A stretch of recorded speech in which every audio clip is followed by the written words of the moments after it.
সকাল থেকেই অঝোর বর্ষণ, বৃষ্টি মাথায় নিয়েই জাতীয় ঈদগাহের দিকে ছোটেন মুসল্লিরা। বৃষ্টির কারণে ভাটা পড়েনি ঈদ আনন্দে।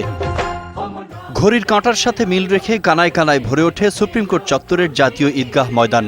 ছেলের হাত ধরে বাবা কিংবা বাবার হাত ধরে ছেলে জড়ো হন জাতীয় ঈদগাহে। সকাল 8:30টায় শুরু হয় জামাত। চট্টগ্রামের জামিয়াতুল ফালাহ মসজিদের ইমাম অধ্যাপক জালাল উদ্দিন আল কাদেরীর ইমামতিতে নামাজ আদায় করেন রাষ্ট্রপতি আব্দুল হামিদ, প্রধান বিচারপতি, মন্ত্রিপরিষদের সদস্য, রাজনৈতিক নেতৃবৃন্দ এবং বাংলাদেশে বিদেশি মিশনের প্রতিনিধিরা।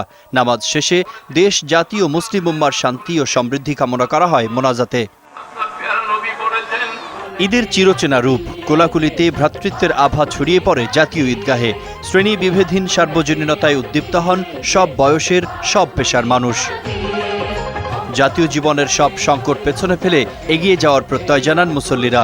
আমরা হিংসা, হানাহানি, মারামারি, কাটাকাটি বাদ দিয়ে সবাই ঈদে যেভাবে কোলাকুলি করে শান্তিতে থাকি, সারা বছর যাতে আমরা শান্তিতে থাকতে পারি, আমরা যেন পরস্পর সত্যিকারে ভ্রাতৃত্ব বন্ধনে আবদ্ধ হতে পারি। বাঙালি জীবনে রাজনীতি খুবই বড় জায়গা জুড়ে আছে, তাই ঈদের দিনেও রাজনীতিতে মানবিকতার চর্চা আর পাশবিকতা মুক্ত সমাজের আশা মুসল্লিদের।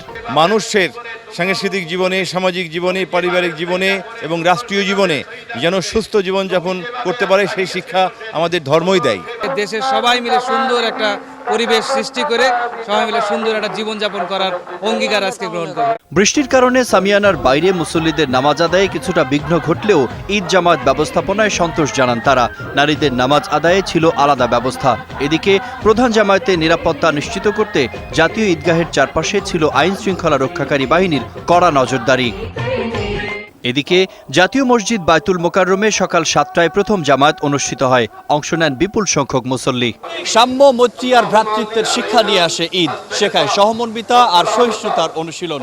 পরিমিতি আর মনুষ্যত্ব বোধের ঈদের এই চিরন্তন শিক্ষা অনুষ্ঠিত হোক রাজনীতি, সমাজনীতি, ব্যক্তি জীবনে।